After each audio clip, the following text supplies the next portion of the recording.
J'ai acheté la maison la moins chère de la ville, une vieille maison en bois grinçant, dont la structure semblait garder les histoires d'un passé oublié.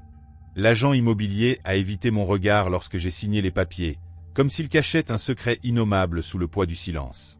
La nuit, j'ai installé mon lit près de la fenêtre de la chambre, permettant à la lumière ténue de la lune de filtrer à travers les vitres poussiéreuses. Dehors, la maison voisine exhalait un mystère presque palpable. Ses contours sombres contrastaient avec un unique rideau rouge, qui émanait une lumière inquiète. C'est alors que je l'ai vue pour la première fois. Elle se tenait immobile derrière le rideau, une silhouette élancée aux cheveux noirs comme du jais, dont la forme semblait flotter entre le réel et l'éthéré. Ses yeux brillaient dans l'obscurité, fixés sur moi avec une intensité qui défiait toute explication. J'ai essayé de lui faire un signe, mais elle n'a pas réagi. J'ai trouvé cela étrange, mais je me suis dit, peut-être est-elle timide, tandis que la brise nocturne murmurait des secrets à travers les fissures du bois vieilli. J'ai décidé d'attendre le lendemain pour me présenter. Pourtant, à l'aube, le rideau était vide, comme si le mystère s'était dissipé avec la lumière du soleil. La deuxième nuit, elle est réapparue au même endroit, immobile, comme si son destin était lié à la pénombre de cette maison abandonnée. Cette fois, j'ai pris ma lampe torche et l'ai éclairée un instant, révélant des traits délicats sur son visage. Son visage était parfait, pâle comme du marbre, mais ses lèvres, fines et dépourvues d'émotion, n'esquissèrent même pas un sourire. La lampe torche a clignoté, et elle a disparu, me plongeant dans un abîme de doute. Mon cœur s'est emballé. Ce n'est que mon imagination, ai-je murmuré, essayant de calmer les peurs qui s'étendaient en moi. Le troisième jour, la curiosité m'a poussé à interroger les voisins au sujet de la femme mystérieuse. Tous ont nié que quelqu'un vivait dans cette maison, et une vieille dame, la voix tremblante avec l'âge, a déclaré « Elle est abandonnée depuis des années ». Ces mots ont résonné en moi, me laissant encore plus confus quant à ce que j'avais réellement vu. Je suis rentré chez moi l'esprit en tumulte. La nuit, elle était là, comme une horloge marquant le destin, ponctuelle et inexplicable. J'ai commencé à dessiner son visage dans de vieux carnets, essayant de décrypter l'essence de cette énigme.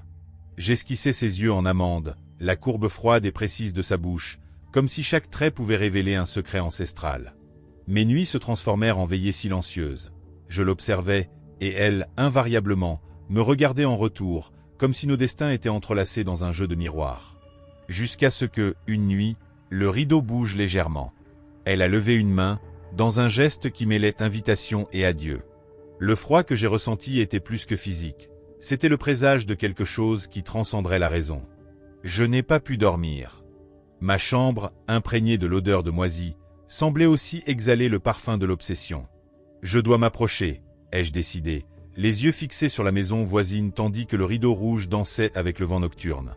Pourtant, la figure qui me perturbait n'en était plus là, me laissant avec un frisson qui parcourait toute ma colonne vertébrale. Quelque chose n'allait pas, mais le désir de réponse me poussait en avant. Le lendemain, muni d'un courage instinctif, j'ai marché jusqu'au portail de la maison voisine. Le jardin, envahi par les mauvaises herbes qui s'accrochaient aux ruines du passé, exhalait une odeur humide et de décomposition. La porte, verrouillée par des cadenas rouillés, semblait défier toute tentative d'approche. J'ai frappé à plusieurs reprises, mais je n'ai entendu que l'écho vide de l'abandon. Je suis revenu la nuit, cette fois armé d'une échelle qui représentait ma détermination. J'ai grimpé jusqu'au mur et j'ai jeté un coup d'œil par la fenêtre du rideau rouge, qui restait silencieusement vide. Elle n'apparaît que pour moi, ai-je pensé, ressentant un mélange de soulagement et de perturbation en rentrant chez moi. Cette nuit-là, cependant, la figure prit forme avec une netteté jamais vue auparavant. Vêtue d'une robe blanche, délavée par le temps, ses doigts délicats pressèrent la vitre, laissant des marques éphémères comme du givre qui fond au toucher du soleil levant. J'ai touché ma fenêtre, répondant à un geste qui mêlait désir et peur. Elle a incliné la tête, dans un mouvement presque mélancolique, comme si elle portait la tristesse des ères passées. Déterminé à comprendre cette énigme, j'ai acheté des jumelles et j'ai passé des heures à épier la maison.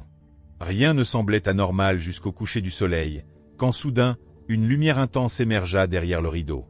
Elle apparut de manière surprenante, comme si son existence était éternellement liée à cette lumière mystique. Cette fois, ses lèvres bougèrent, prononçant silencieusement un « viens », que mon corps obéit avant même que mon esprit ne puisse formuler un refus. Dans un élan irrésistible, j'ai couru dans la rue, trébuchant sur les pierres qui marquaient le trottoir usé. La porte de la maison voisine, entr'ouverte, exhalait une promesse sombre. Je l'ai poussé, et le grincement qui suivit semblait annoncer le début d'un voyage sans retour. À l'intérieur, l'air était glacial et lourd, comme si chaque respiration était une immersion dans du coton humide imprégné de secrets anciens. Je l'ai appelé, mais seul mon écho répondit, résonnant contre les murs poussiéreux. J'ai monté les escaliers, guidé par une lumière rouge qui pulsait en synchronie avec mon cœur accéléré. Dans le couloir, le rideau continuait de bouger, flottant seul comme s'il était vivant, sans l'intervention du vent. Je me suis approché, tendant une main tremblante vers le velours rouge. Avant que mes doigts ne le touchent, j'ai entendu un soupir doux derrière moi. Je me suis retourné lentement. Elle était là, à quelques centimètres, ses yeux noirs sans même une trace de blanc fixés sur moi avec une intensité presque hypnotique. J'ai reculé instinctivement, mais la figure avança avec une assurance qui défiait la logique. Je me suis réveillé dans ma chambre, en sueur froide, comme si j'avais été arraché d'un cauchemar sans fin. Était-ce un rêve, ai-je pensé, essayant de calmer le tourbillon de sensations qui m'envahissait. Quand j'ai regardé par la fenêtre, elle était là, souriant pour la première fois, avec un mélange de tendresse et d'énigme qui enflammait ma poitrine. Un désir incontrôlable de la voir près de moi s'empara de moi. 3 nuits passèrent sans que je ne trouve le repos. Mes mains tremblaient, et le sommeil devenait un souvenir lointain, remplacé par une obsession grandissante. Dans un élan désespéré, j'ai pris un pied de biche et je me suis dirigé vers la maison voisine. La porte céda avec une facilité effrayante, comme si elle attendait mon arrivée. À l'intérieur, les meubles, recouverts de drap blanc, créaient un décor lugubre, et l'air exhalait une odeur indéniable de mort ancienne. « Où es-tu » ai-je chuchoté, comme si les murs pouvaient révéler les secrets qu'ils gardaient. J'ai monté les escaliers, chaque marche grinçant sous le poids de mon anxiété. La porte de la chambre, marquée par le rideau rouge, était fermée, m'invitant à découvrir ses mystères. D'une poussée, elle s'ouvrit, la révélant, de dos, immobile. Sa robe blanche brillait de manière spectrale dans l'obscurité, tandis que l'environnement semblait vibrer d'une énergie inexplicable. « Qui es-tu » ai-je demandé, la voix étranglée par l'émotion. Lentement, elle se retourna, et son visage, beau comme celui d'un ange déchu, se révéla. Sa peau, lisse et presque translucide, et ses cheveux soyeux semblaient raconter des histoires d'autre monde. « Tu m'as trouvé » chuchota-t-elle, touchant mon visage avec des doigts glacés qui contrastaient avec la chaleur accablante de ma passion. Ses lèvres, douces et séduisantes comme du miel empoisonné, m'ont conduit à une étreinte qui mêlait amour et agonie. Elle m'a tiré vers le sol, et à cet instant, tandis que ses ongles griffaient mon dos, le monde autour de nous se dissolvait dans un tourbillon de sensations. La chambre tournoyait, et le rideau rouge, comme possédé par une force ancestrale, enveloppa nos corps, scellant un pacte invisible. « Je t'ai aimé dans une autre vie », murmura-t-elle, et, dans un mélange d'abandon et de désespoir, j'y ai cru. Je me suis réveillé à l'aube, nu et couvert de terre, avec la sensation d'avoir été traîné par des forces plus grandes que moi. La maison était vide, et mes jambes me faisaient mal tandis que ma poitrine battait comme si elle voulait s'échapper de mon corps. Chancelant, je suis rentré chez moi et en me regardant dans le miroir, j'ai remarqué que mes yeux étaient enfoncés, avec des veines noires dessinant une carte de ma décadence. « C'est de l'amour », ai-je menti à moi-même, essayant de tromper mon âme. Cette nuit-là, je n'ai pas eu besoin de forcer la maison voisine. Sa porte était grande ouverte, comme si elle attendait mon arrivée. J'ai monté les escaliers avec un mélange de crainte et de fascination, et elle était là, sur le lit, couverte seulement par le rideau, comme si le mystère et la passion s'étaient fondus en une seule essence. Sans poser de questions, je me suis laissé tomber sur elle à nouveau, mais cette fois, j'ai senti quelque chose de froid et d'inquiétant grandir en moi, une sensation qui dénonçait que ce que je cherchais était au-delà de l'amour terrestre. Une semaine passa dans cet état de délire et de désespoir. Je ne mangeais pas, je ne buvais pas, et mon existence semblait se réduire à ces nuits interminables où, compulsivement, je retournais vers elle. Mon reflet dans le miroir se détériorait, ma peau devenait grise, mes ongles, noirs comme du charbon. Les voisins, effrayés, commencèrent à m'éviter. « Es-tu malade » demanda le boulanger, mais je secouai simplement la tête, plongé dans la conviction que j'étais malade d'amour. Elle commença à changer de manière aussi subtile que terrifiante. Son ventre gonfla en un clin d'œil, et d'une voix qui mêlait promesses et condamnation, elle dit « Notre enfant arrive », tout en guidant ma main vers son ventre, où je sentis quelque chose de malin se tortiller. J'ai retiré ma main, saisi par la peur, mais elle rit, comme si la folie était une invitation à l'intimité. « Tu lui appartiens déjà », murmura-t-elle, me laissant paralysé par la révélation. Nous sommes retournés dans la chambre du rideau rouge, où l'atmosphère devenait de plus en plus oppressante. Elle dénuda ma poitrine et, avec des ongles froids et précis, dessina des symboles mystérieux sur ma peau. Je saignais, mais le sang ne provoquait pas de douleur, seulement une sensation que quelque chose de néfaste était scellé là. « Cela te renforcera », mentit-elle, et à cet instant, le sol trembla et des rires aigus résonnèrent à travers les murs, comme si des esprits jouaient avec mon destin. Le lendemain matin, en me levant, j'ai remarqué que mes cheveux étaient devenus blancs comme la neige d'un hiver éternel. Elle dormait à mes côtés, son ventre maintenant de la taille d'une pastèque, et je sentais des mouvements perturbateurs à l'intérieur, comme des couteaux grattant ma santé mentale. Quand j'ai essayé de me lever, ses yeux s'ouvrirent, pénétrants et impératifs. « Reste », ordonna-t-elle, et moi, sans force pour résister, j'obéis.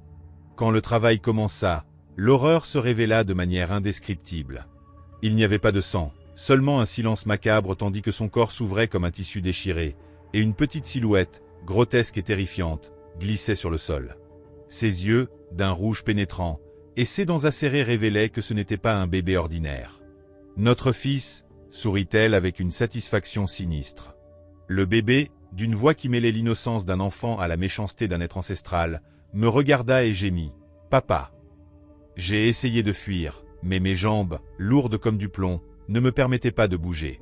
Le bébé rampa vers moi, son corps tordu et disproportionné rappelant un insecte en métamorphose. « Touche-le », ordonna-t-elle avec une autorité qui n'admettait aucune question.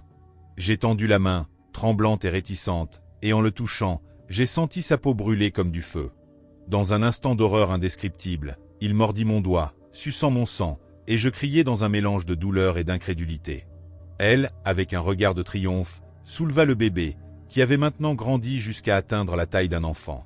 Ses membres allongés se terminaient par des griffes acérées, et avec une froideur calculée, elle dit « Il doit se nourrir ». Le garçon démon sauta sur ma poitrine, et je sentis ses griffes percer ma chair, tandis que je criais désespérément « Pourquoi ?» Sa voix, déjà chargée d'une maturité sinistre, répondit tandis qu'il se transformait, acquérant des traits qui me faisaient affronter mon propre reflet d'horreur. Elle resta impassible, fière de ce qu'elle avait créé. Il avait besoin d'un corps pour vivre parmi eux, expliqua-t-elle, caressant les cheveux du démon qui portait maintenant mon visage, mes yeux, dans une imitation grotesque. Un sourire sinistre se forma sur ses lèvres tandis qu'il, exhibant des crocs acérés, disait « Merci, Père », essuyant le sang qui coulait. Mon torse, vaincu par la douleur et la terreur, s'effondra, ne laissant que ma tête, un reliquaire de ma propre perdition. Elle s'agenouilla, et avec un baiser glacé, murmura « Ton âme durera éternellement en lui ». Le démon, fait de ma propre chair, se leva et, de manière perturbante, revêtit ma peau comme un manteau. La dernière chose que je pus voir, avant que tout ne s'efface, fut lui sortant par la porte, sifflant ma chanson préférée, un son qui devenait maintenant l'épitaphe de mon existence. Chaque détail de cette rencontre fatidique resta gravé dans ma mémoire, comme si la maison elle-même, la vieille demeure et le rideau rouge, étaient des témoins silencieux d'un pacte impérissable entre l'amour et la perdition. Et ainsi, le mystère de la maison bon marché, le secret du rideau rouge et la femme qui n'apparut que pour moi s'entrelacèrent dans un destin tragique et insolite, où chaque nuit était marquée par la peur, le désir et la chute inévitable dans l'abîme de l'inconnu. Alors, vous avez aimé cette histoire? J'espère que vous avez apprécié chaque seconde. Aimez la vidéo et abonnez-vous à la chaîne pour ne manquer aucun contenu futur. Dites-moi dans les commentaires ce que vous en pensez, j'aimerais savoir ce que vous en pensez. À la prochaine. Je t'attendrai.